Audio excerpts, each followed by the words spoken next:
on, isn't it? There we go. Ooh, that looks good. There we go, boys. That's how we catch the big ones on finesse tackle. Oh, that's a good one. Can you get the net for me in this hatch here, bro? It's in the big hatch. There he's going to jump, boys. Just to show you guys, look at the size of that fish. Oh! That's a good one. Super light tackle, guys. Spinning rod. That, yeah, there are some trees here, so I don't ideally want that, but I can't force them. Light line. Leader knot. It's a good fish. Check him coming up. Look at him, he's going to do a big jump. Stay down. That's nice. That's like a 3 kilo, I'd say, bro. No. Away from those trees. Bossing me here, but oh, damn it. Yeah, it shouldn't be. He definitely wants to go into that shallow cover. You can see him. Look at that fish. Beautiful. Crystal clean water, finesse tackle.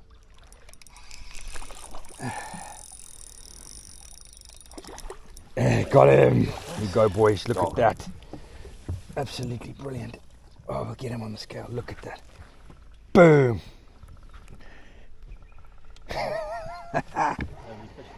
Shot Marlborough. Very good. That is a good fish, bro. That must hit 3. Yeah, 3.63. Very nice, bro. Eh? Love it. 3.6 kilo Ananda bass. Finesse all the way, boys. What a wonderful creature.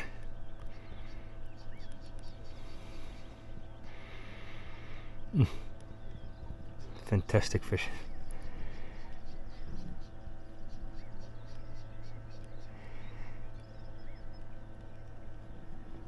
Cheers, dude.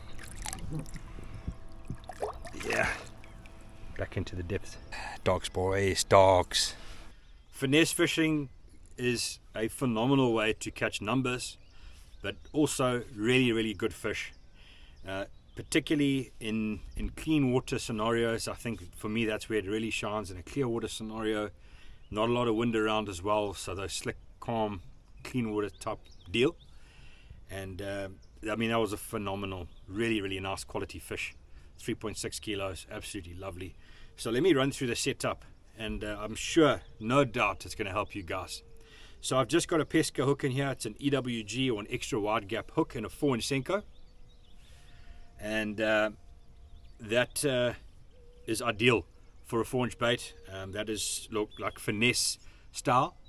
I'm talking about, you know, your 4-inch version of a Senko or Senko style bait, whatever your brand preference is. So that is a really good finesse bait for this kind of technique. I'm fishing a fluorocarbon leader, which is a 12-pound leader. 12-pound might sound a bit intense. Some guys go down 8-pound, 10-pound, but 12-pounders, it just gives me that extra bit. There are some trees offshore here, and as you'll see, or as you have seen in that video, I mean, that fish bosses me for a long time on this light tackle, and I just need an 8 or a 10-pound line just to brush past one of these dead timber, dead tree items under the water, and that fish is gone. That line's just going to part. So I use a high quality fluorocarbon, Seagull Tatsu.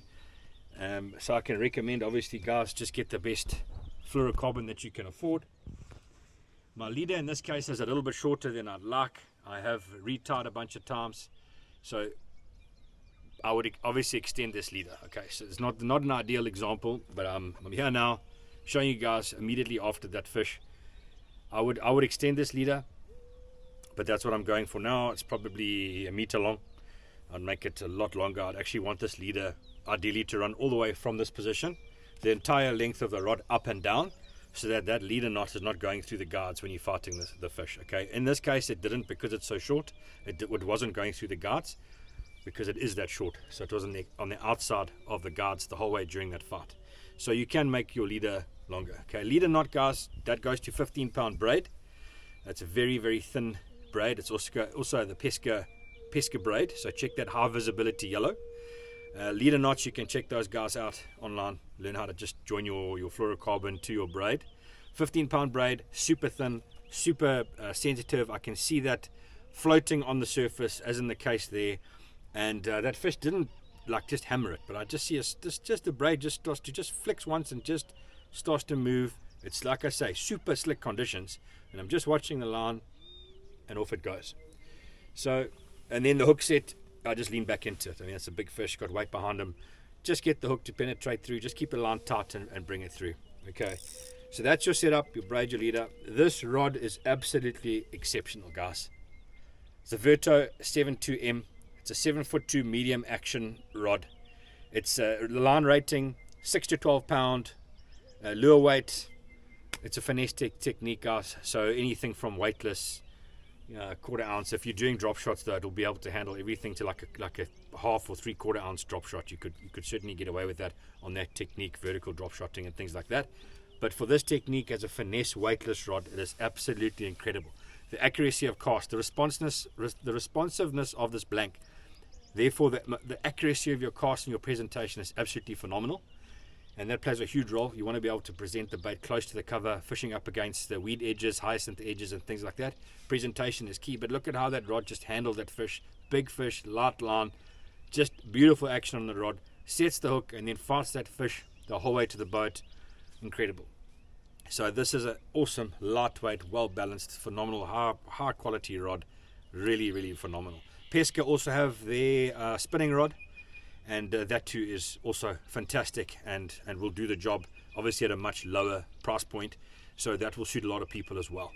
In terms of a reel, just make sure you've always got your drag set. You would have seen there and you would have heard there, I'm sure, in the clip.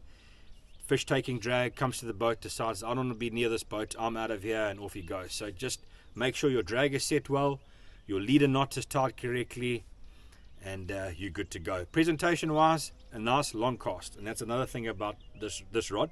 Can cast a weightless bait an absolute mile, and that's why I'd also go for the lightest braid, being 15 pound, and just a super long cast. Get it very close to the edge, rather overcast it, get it onto the hyacinth, pop it off and let it go straight down, and just keep an eye on it, and those fish will pick it up just like that one did right there.